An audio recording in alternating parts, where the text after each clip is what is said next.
누가복음 16장 25절 함께 하나님의 말씀을 봉독하겠습니다. 아브라함이 이르되 너는 살았을 때 좋은 것을 받았고 나사로는 고난을 받았으니 이것을 기억하라. 이제 그는 여기서 위로를 받고 너는 괴로움을 받느니라. 아멘. 오늘 말씀의 제목이 우리의 유일한 위로라는 제목으로 말씀의 은혜를 나누려고 합니다. 지난번에 제가 설교 드릴 때 사도신경이 끝이 났습니다.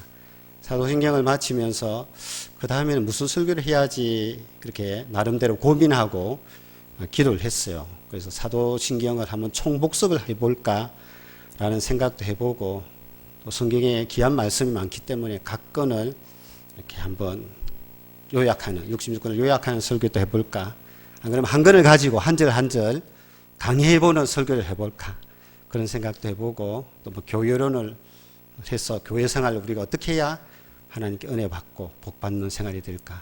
교회론도 한번 생각을 해본 적이 있습니다. 안 그러면 이 요한계시록이 주전 한 100년에 끝났는데 그 이후에 기독교 교회사는 어떻게 흘러왔을까? 세계 교회사가 어떻게 진행되어서 우리에게 복음이 전하여졌는가 해서 세계 교회사를 한번 다루어 볼까 그런 마음도 가져보았습니다. 이러다가 저 생각하다 보니 제가 이제 마지막으로 정리한 것은 이 시대가 지식적으로는 폭발의 시대에 살아가고 있잖아요. 우리가 많은 지식이 오고 가고 있고 또 정보도 많은 시대에 살아가고 있지만 어떤 면에서는 우리 성도들이 하나님을 아는 지식이 좀 부족하지 않을까 그런 생각이 들었어요. 또 하나님을 아는 지식의 체계가 좀 많이 부족하지 않은가 그런 생각이 들면서 다시 한번 교리를 전해야 되겠다는 생각이 들었어요. 뭐 다른 분들은 또 다른 내용을 가지고 설교를 많이 하시고 또 은혜를 받으니까 그래서 우리 기독교의 교리하면 웨스트민스터 소결이 하나 들고 양대 산맥이 있는데 그것을 우리 장로교에서는 신앙 고백서 대소교리 문답을 신앙의 표준으로 삼고 있습니다. 또 아울러 우리 기독교에서 또 하나의 교리가 있다면 하이델베르크 교리 문답에서 양대 산맥을 이루고 있습니다. 하이델베르크 교리 문답은 아주 체계적으로 조직적으로 짜여져 있습니다. 여러분 공부를 해보면 우리가 지도를 그려놓고 하나님의 뜻이 무엇인가를 찾아갈 수 있도록 아주 체계적으로 교육하고 있기 때문에 그 내용을 한번 가지고 공부하는 것도 좋겠다는 생각이 들었습니다. 그리고 우리 고려신학대학의 교회 역사신학을 가르치는 그 이성호 교수님이라는 교수님이 계십니다. 제 동기거든요. 그 교수님께서 하이델베르크 요리문답이라고 이 책을 아주 간략하게 잘 썼어요. 그리고 블로그로는 이렇게 전체를 볼 수 있는 맵을 넣어놔가지고 이 그림을 보면서 하나하나 찾아가면 공부가 은혜롭게 잘 되겠다라는 생각이 들어서 하이델베르크 요리문답, 교리문답을 가지고 공부를 해야 되겠다라고 생각이 들었습니다. 그래서 여러분들이 이 공부를 통해서 좀 신앙의 체계를 잘 세우고 또 공부를 하다 보면 여러 하나님께서 가르치고자 하는 내용들이 많이 있습니다. 그런 공부를 해봤으면 좋겠습니다. 자, 그 정도 설명드리고 자, 한번 첫 화면을 보겠습니다. 제가 첫 화면을 기독교 신앙의 체계 하이델베르크 교리문답이라고 첫 화면을 그렇게 써놨습니다. 이를 한번 보십시오. 하이델베르크 교리문답 오늘 1강이 되겠는데 하이델베르크 교리문답을 한마디로 뭐라고 정의할 수 있을까? 저는 생각할 때 신앙 체계의 핵심이라 저는 생각합니다. 좀 이따가 전체적인 구조도 설명을 드리겠지만 이 하이델베르크 교리문답은 총 129문으로 되어 있어요.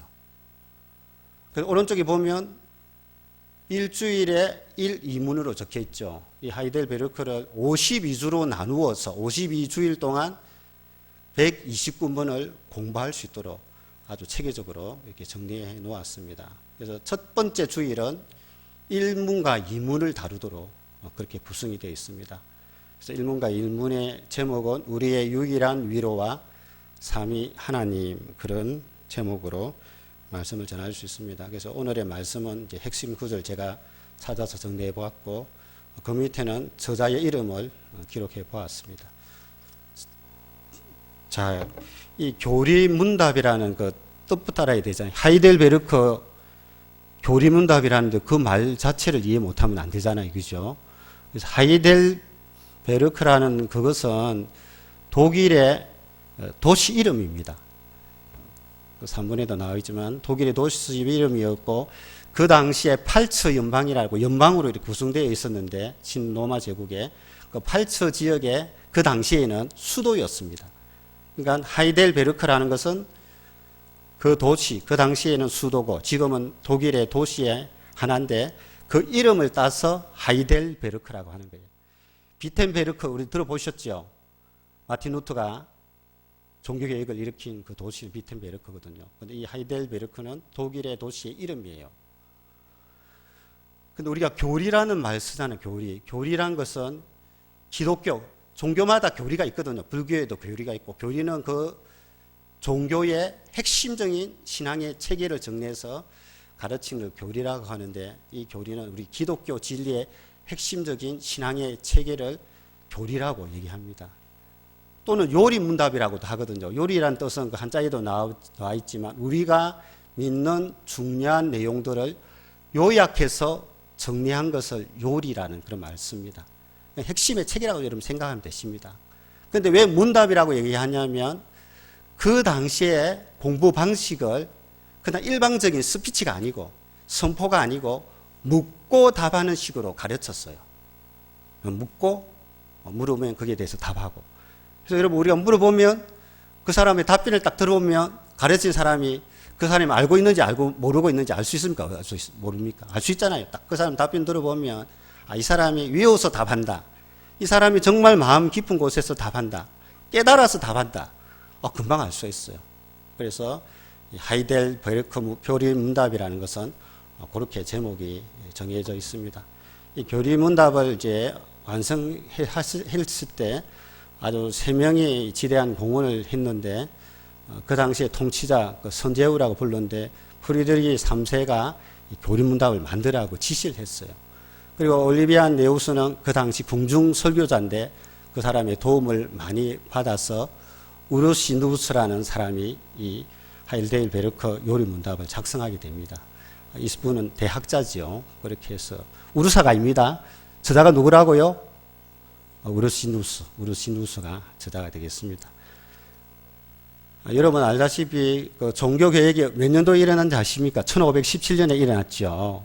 마틴 루터가 비텐베르크 교회 정문에 95개 반박문을 써붙이면서 너희들 지금 로마 캐톨릭에서 가르치고 있는 내용이 성경과 어긋난다는 거예요. 그래서 성경으로 돌아가자 라고 외치면서 시작한 개혁 운동이 이제 종교 개혁 운동이라고 볼 수 있습니다. 그래서 그 당시에 이제 성경이 이제 보급되면서 많은 학자들이 성경을 연구하게 되었어요. 성경을 연구하면서 정말 성경이 가르치는 진리가 뭐냐, 성경이 말하고자 하는 신앙의 체계가 뭐냐, 핵심이 뭐냐라는 것을 학자들이 연구해서 칼빈이 기독교 강요로부터 제네바 신앙교육 이렇게 막 쏟아져 나오기 시작했거든요. 그러면서 여러분 지도에 나와 있지만은 네덜란드에서는 벨직 신앙 고백서, 도로토 신조, 그리고 영국에서는 웨스트민스터 신앙 고백서, 대소교리 문답 이런 것들이 나오면서 정말 우리 크리스찬들이 개신교, 로마 캐톨릭 말고 개신교 성도들이 정말 성경에 있는 진리가 뭔지를 바로 가르치기 위해서 이런 것들이 이제 만들어지기 시작했습니다. 그런데 그때 이제 대표적인 것 중에 하나가 1563년에 독일의 하이델베르크 교리문답이 만들어졌어요. 그래서 독일에서 만들어진 이 하이델베르크 요리문답은요, 아주 체계적으로 만들어졌어요. 이것을 만든 이유는 신앙을 전수하기 위해서, 또 바른 교리를 가르치기 위해서, 신앙으로 양육하기 위해서 이것이 만들어졌거든요. 그래서 가정에서 부모님이 먼저 배우고 그리고 그것을 배운 것을 자녀들에게 이야기하게 되고 자녀들은 부모님의 가르침을 따라서 대답을 하게 되고 그런 식으로 이제 공부를 하게 되었습니다. 그래서 말씀에 그 당시에는요, 지금은 지식이 폭발하는 시대에 살고 있지만 그 당시에는 너무 사람들이 몰라요. 무지해. 너무 무지해요. 그래서 미신에 사로잡혀 있거나 그들이 믿는 신앙이라는 것이 성경에 대한 내용은 아무것도 모르고 근데 미사에 참석해서 한번 떡 받아 먹는 것이 신앙의 전부였거든요. 성경에 대한 내용을 전혀 모르는 거예요. 그래서 이 교리를 정리해서 바른 교리를 가르치고 동일한 신앙 고백으로서 한 성도가 되어지고 그것들을 양육해서 하나님의 믿음의 백성으로 양육하기 위해서입니다. 특별히 교리는요, 어린이와 청소년들을 위한 교육이었어요. 그 당시 아이들이 많았기 때문에. 그래서 성경에 대한 분명한 이해를 주고 모인 믿음의 공동체가 함께 신앙을 고백하는 그런 것으로 만들어졌습니다. 그래서 목사님이 교회에서 교리 공부를 시키면 이렇게 좀 장로님들이 배우고 또 아빠, 엄마들이 배워서 자녀들을 가르칩니다. 자녀들은 그것을 익히죠.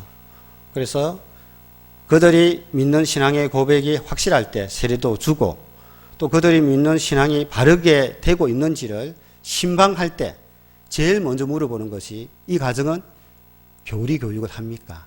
부모님에게. 그리고 이 교육을 자녀들이 바로 받고 있습니까? 아이들에게 물어봐서 답을 정확하게 하는지를 물어보는 그런 신방도 많았습니다. 그것은 왜냐하면 신앙이 상속되기 위해서는 교회 교육도 필요하고요. 가정의 부모가 자녀에게 직접 신앙을 가르쳐야 된다는 거예요. 그리고 묻고 답하면서 서로가 고백되어져야지 신앙이 전수되고 상속된다는 것을 종교 개혁자의 기획자들은 다 그렇게 믿었기 때문에 교리 교육을 아주 강조했습니다. 그래서 왜 우리가 신앙 상속이 안 이어집니까? 신앙이 왜 전수가 안 될까요? 여러분, 왜 그렇다 생각해요? 그건 가정에서 신앙 교육이 안 되잖아요. 그죠? 그런데 우리가 이런 것들을 가지고 부모가 먼저 열심히 배우고 자녀들에게 그것을 가르치고 묻고 답하면서 함께 신앙 교육으로 세워나가야지 이 신앙이 전수가 된다. 신앙이 상속이 된다는 거예요. 그렇기 때문에 부모님들이 열심히 배워야 돼요. 우리가 10년, 20년 다녀도 내가 믿는 신앙의 체계를 모르면 안 된다는 거죠. 그죠? 자, 그런 내용을 이제 제가 서론적으로 이제 말씀드립니다. 자, 오늘은 1문하고 2문이 첫 번째 1강이 되겠습니다. 1문에는 어떤 질문이 있는지 제가 질문을 던지고 여러분들이 답을 하시면 되겠습니다. 1문과 2문은 이 하일델베르크 129문의 대전제이기도 하고 또 그 안에 전체적인 해답을 담고 있습니다. 그리고 그 해답을 가지고 풀어나가는 형식으로 구성이 되어 있거든요.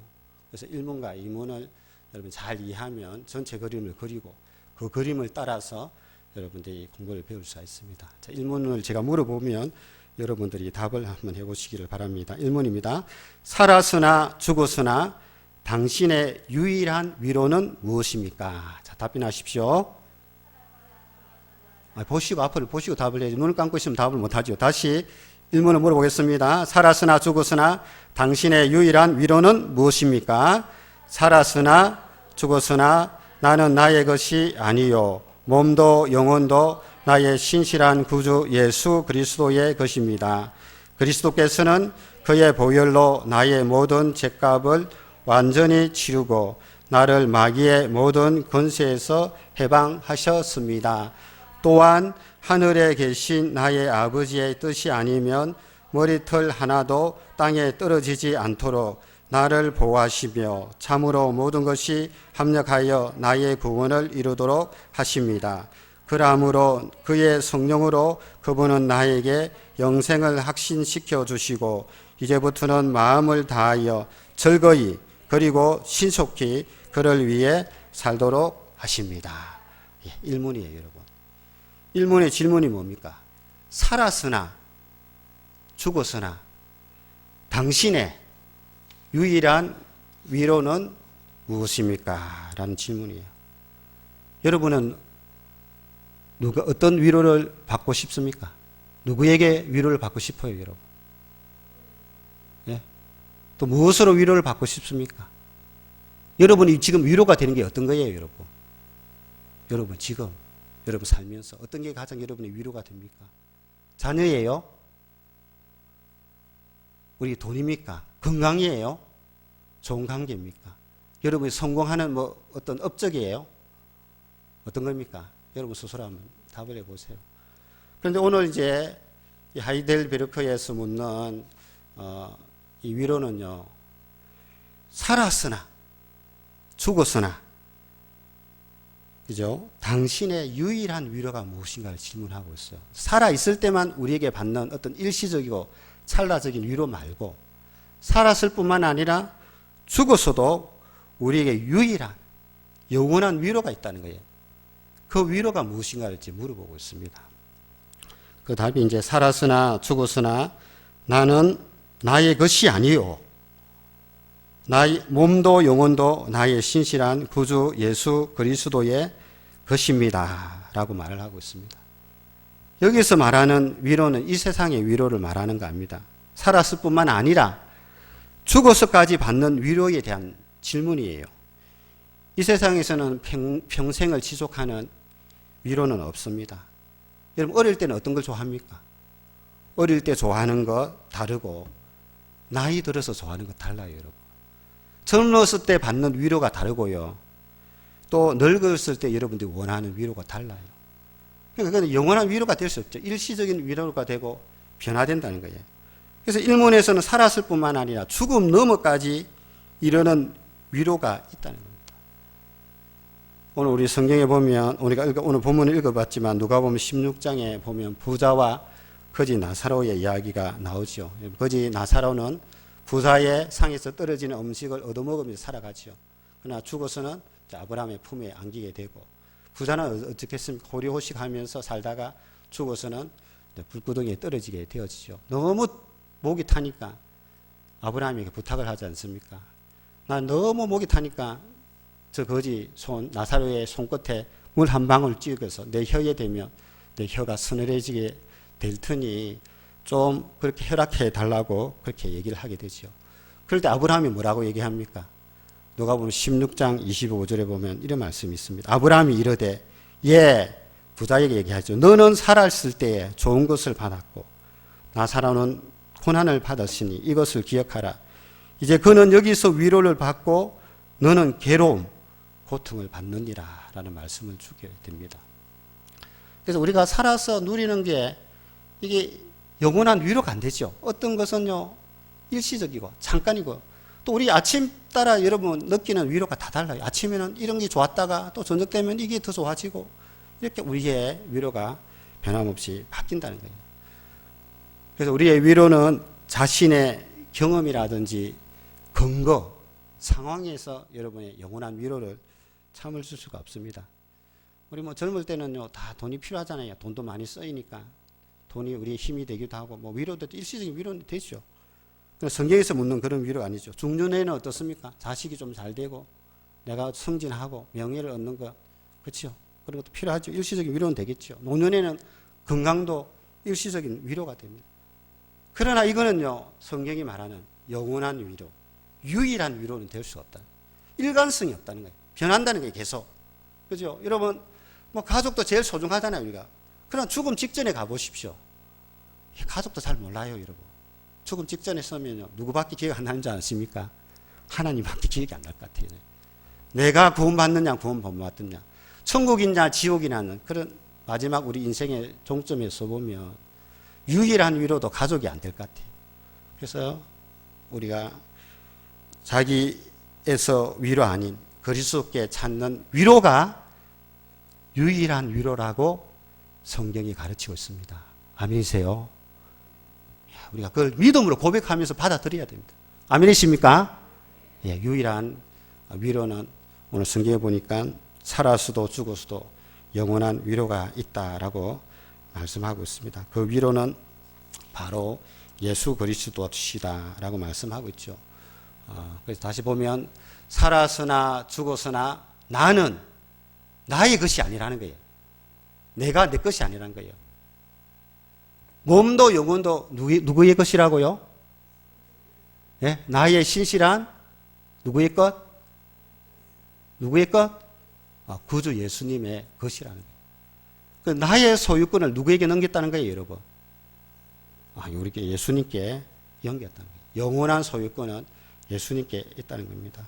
소유권을 이전하고 내 것이 아니고 모든 것이 예수님 거예요. 몸도 영혼도 내 가진 모든 것도 내 것이 아니고 하나님이 일시적으로 나에게 주신 것이기 때문에 나의 소유권은 모두 예수님 것이고 살았으나 죽었으나 나는 내 것이 아니고 몸도 영혼도 나의 신실한 구주 예수 그리스도의 것이다. 아멘이세요? 세상 사람들은 이거 몰라요. 알 필요도 없죠. 적어도 예수님을 믿고 천국을 사모하는 그리스도인들은 이런 마음의 고백이 그냥 머리로서 나오는 게 아니라 진심으로 자기 심령의 고백으로 나와야 됩니다. 아멘이세요? 이게 잘 안 믿어져요. 우리는 현세적이고 물질적인데 익숙해져 있기 때문에 영원한 이 하나님에 대한 것들이 안 믿어지기 때문에 이 내용을 붙잡고 여러분들 많이 기도하셔야 돼요. 저도 말씀 전하기 위해서 이게 은혜로 와닿아야 되는데 싶어서 기도해도요.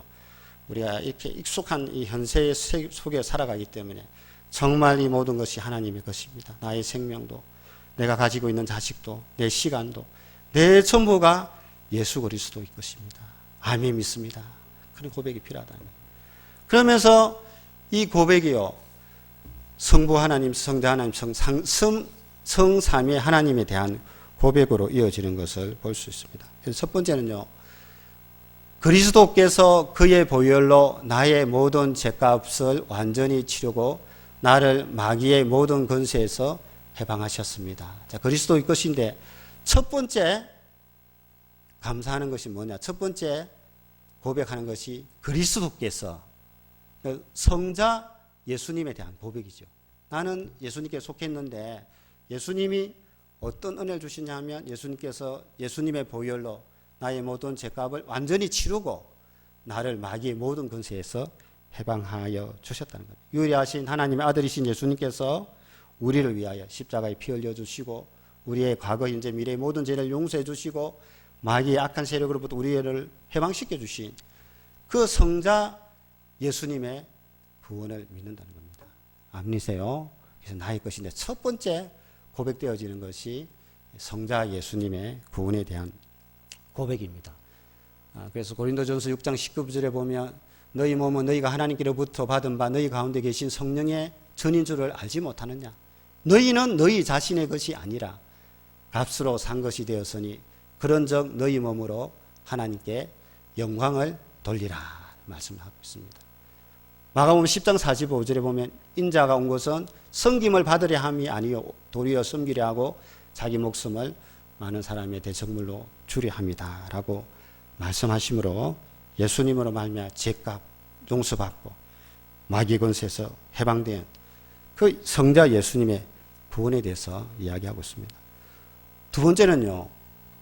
오늘 답에 보면 또한 하늘에 계신 나의 아버지의 뜻이 아니면 머리털 하나도 땅에 떨어지지 않도록 나를 보호하시며 참으로 모든 것이 합력하여 나의 구원을 이루도록 하십니다 해서 성자 예수님의 구원에 대해서 우리가 먼저 감사하고 두 번째는요. 성부 하나님의 섭리와 주권을 인정하는 거죠. 하늘에 계신 나의 아버지가 머리털 하나도 땅에 떨어지지 않도록 나를 보호한다는 거예요. 보호하시고 지켜주신다는 거예요. 그리고 모든 것을 합력하여 나의 구원을 이루도록 하십니다 라고 말씀하고 있습니다. 시편 50편에 보면 50편 10절 12절에 보면 산도 하나님의 것이요 들도 하나님의 것이요 새도 하나님의 것이요 모든 세계가 하나님의 것이다. 금도 내 것이요 은도 내 것이요 땅도 하나님의 것이다 해서 모든 것이 하나님의 것이다 라고 말씀하시고 참새 한 마리도 하나님 허락하지 않으면 떨어지지 않죠. 그래서 성부 하나님의 섭리와 주권적인 통치를 믿습니다 라는 것이 일문의 답이란 거예요. 세 번째는 그러함으로 그의 성령으로 성령 하나님의 적용과 깨달음이죠.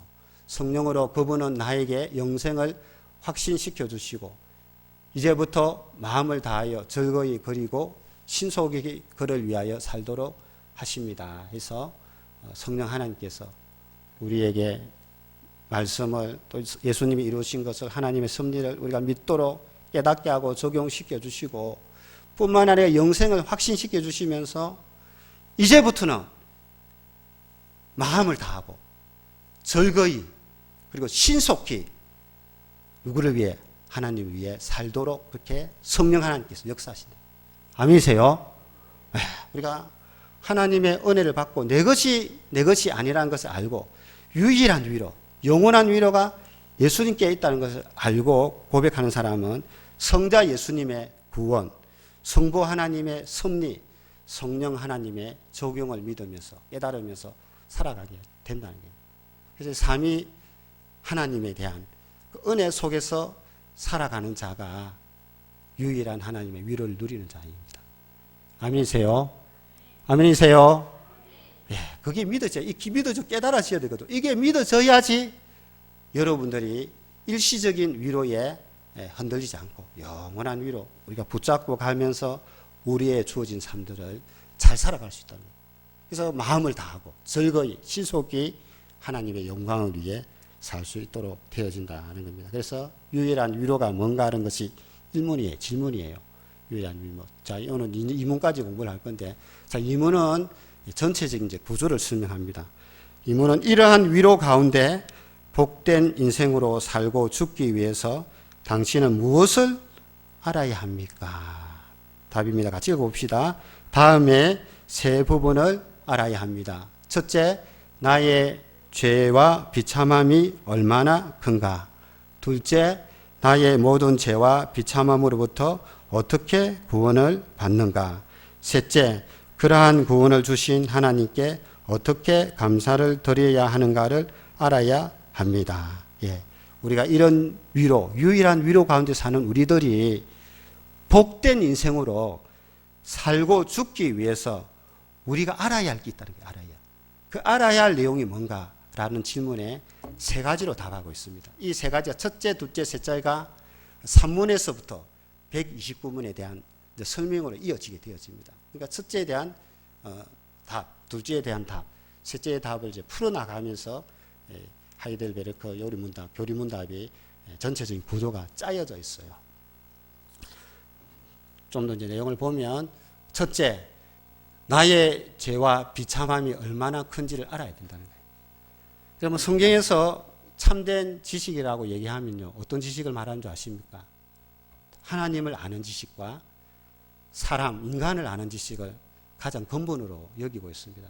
그래서 어떤 책은 하나님을 아는 지식을 먼저 강조하는 것도 있고, 어떤 책은 사람의 비참함을 먼저 아는, 죄인임을 아는 것으로부터 시작하는 것도 있습니다. 하이델베르크는 이제 사람의 비참함으로 시작하는 거죠. 웨스트민스는 하나님의 영광, 사람이 제일 되는 목적이 뭐냐, 그렇게 시작하는 차이는 있지만 어쨌든 이 지식은 서로 연결되어 있습니다. 그러니까 하나님을 바로 알면 내가 죄인임을 깨닫게 된다는 거예요. 내가 죄인임을 알게 되면 하나님을 찾게 된다는 거예요. 이 지식은 연결되었어요. 그래서 우리가 하나님을 알고, 그렇잖아, 우리 신앙이 뭡니까? 하나님을 알고, 내가 누구인지를 알고, 예수 그리스도가 누구인 줄 알고, 교회가 어떤 것인 줄 알고, 교회 생활이 뭔지 알고, 사회생활이 뭔지 알지. 이게 전체적인 그림 중에 큰 그림 중에 하나거든요. 그런데 하이델베르크의 첫 번째는 우리가 알아야 되는데 내 자신이 누구인지를 먼저 알아보자는 거예요, 여러분. 그래서 하나님에 대한 바른 지식은 내가 누구인지를 바로 아는 거죠. 내가 누구인지를 하나님 앞에서 알지 못하면요, 사람은요, 비교하고 경쟁하며 다투고 살아간다는 거예요. 그런데 자기의 비참함을 알게 되면 하나님의 겸손하게 살아간다. 하나님의 말씀 앞에 서보고 하나님의 율법 앞에 서보면 자기의 비참함이 무엇인가를 알게 된다는 거예요. 그것이 3문에서 11문까지 설명이 나옵니다. 공부는 다음으로 해보겠습니다. 자, 두 번째는 그렇다면 둘째로 나의 모든 죄와 비참함으로부터 어떻게 이제 구원을 받을 것인가라는 질문이죠. 어떻게 구원을 받을 것인가? 이 비참함으로 구원을 받는 데는 중보자가 필요하다라고 얘기를 하고 있습니다.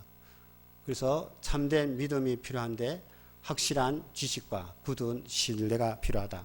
그렇게 얘기해서 그럼 확실한 우리가 믿음의 내용은 어디에 들어있느냐라고 얘기하면 사도신경에 들어있다거든요. 우리 사도신경 공부했지만 그 확실한 믿음의 내용은 사도신경의 내용을 고백할 때 우리가 믿는 바가 무언가를 알게 된다는 거예요.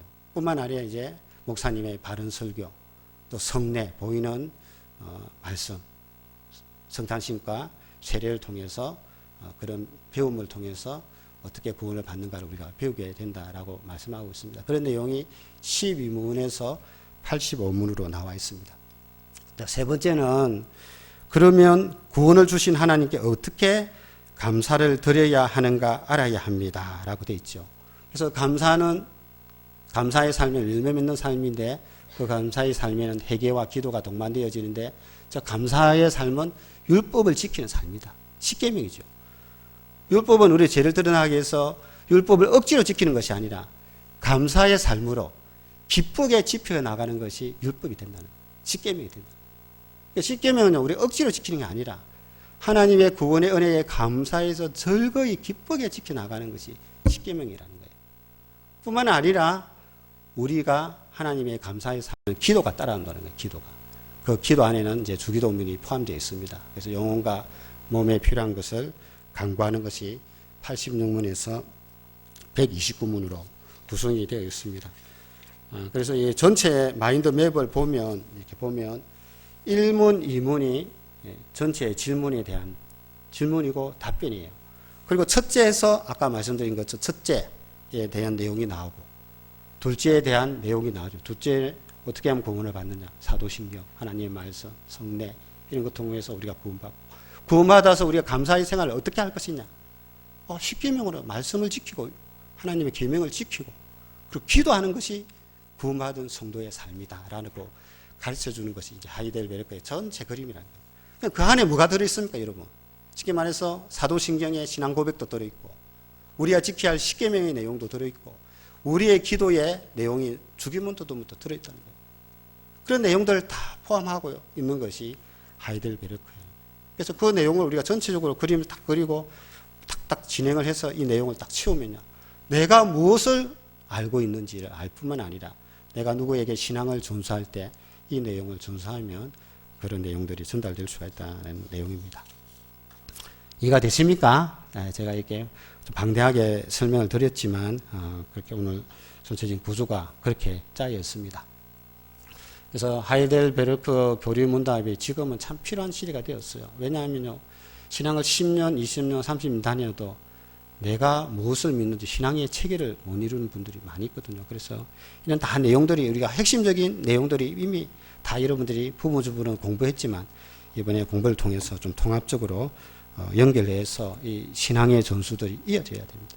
신앙의 유산들이 우리에게 전수가 되어야 되겠죠. 그래서 부모님도 알고 자녀들도 알고 서로가 신앙 속에서 묻고 답하고 그리고 그것이 유산으로 전수되어서 교회가 가정이 또 교회에서 세운 그 학교들이 그런 공부를 통해서 신앙이 흔들리지 않았다는 거예요. 그래서 우리의 유일한 위로를 아는 것이죠. 예수 그리스도죠. 나의 소유권을 예수님께 넘기고 성자 예수님의 구원, 성부 하나님의 섭리를 믿습니다. 성령 하나님의 적용과 깨달음을 믿습니다. 라는 것들이 나의 유일한 위로입니다. 그러나 이제 위로 가운데 복된 인생으로 살고 죽기 위해서 알아야 할 세 가지가 있댔죠. 나의 비참함을 아는 거죠. 비참함. 내가 누구인지, 죄인임을 알고. 두 번째는 어떻게 구원을 받을 수 있는지, 어떻게 구원받습니까? 내가 믿는 바가 뭔지, 사도신경의 고백을 통해서, 하나님의 말씀의 바른 가르침을 통해서, 또 성례를 통해서 우리가 구원받는 내용들을 알고 고백하게 되었습니다. 구원받은 우리 성도들이 그럼 어떻게 살아야 하느냐? 어떻게 감사하며 살아야 되느냐? 하나님의 계명을 지키는 십계명을 즐거이 지키는 거죠. 뿐만 아니라 기도하는 삶으로서 우리가 살아가는 거예요. 날마다 하나님 앞에 우리의 잘못을 회개하고 다시 성화를 위해서 기도하면서 날마다 감사로 기도로서 이어지는 것이 우리의 신앙의 삶이라는 거예요. 그래서 그것을 아는 우리들은 성령의 인도에 따라서 이제부터는 마음을 다하여 즐거이 그리고 신속히 그를 위하여 살도록 우리를 이끌어간다는 거예요. 아멘이세요? 그것이 우리의 신앙의 어떻게 보면 핵심 체계라는 거예요. 그래서 이번 이제 하이델베르크 공부하면서 이제 하나하나씩 제가 이제 말씀을 드리면서 배워 나가려고 합니다. 다시 한번 질문을 한번 드려볼게요. 여러분 한번 답을 해보시기를 바랍니다. 답을 하고 이제 마치도록 그렇게 하겠습니다.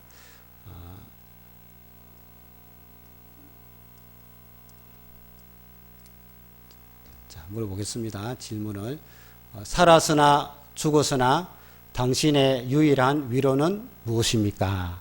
살아서나 죽어서나 나는 나의 것이 아니요 몸도 영혼도 나의 신실한 구주 예수 그리스도의 것입니다.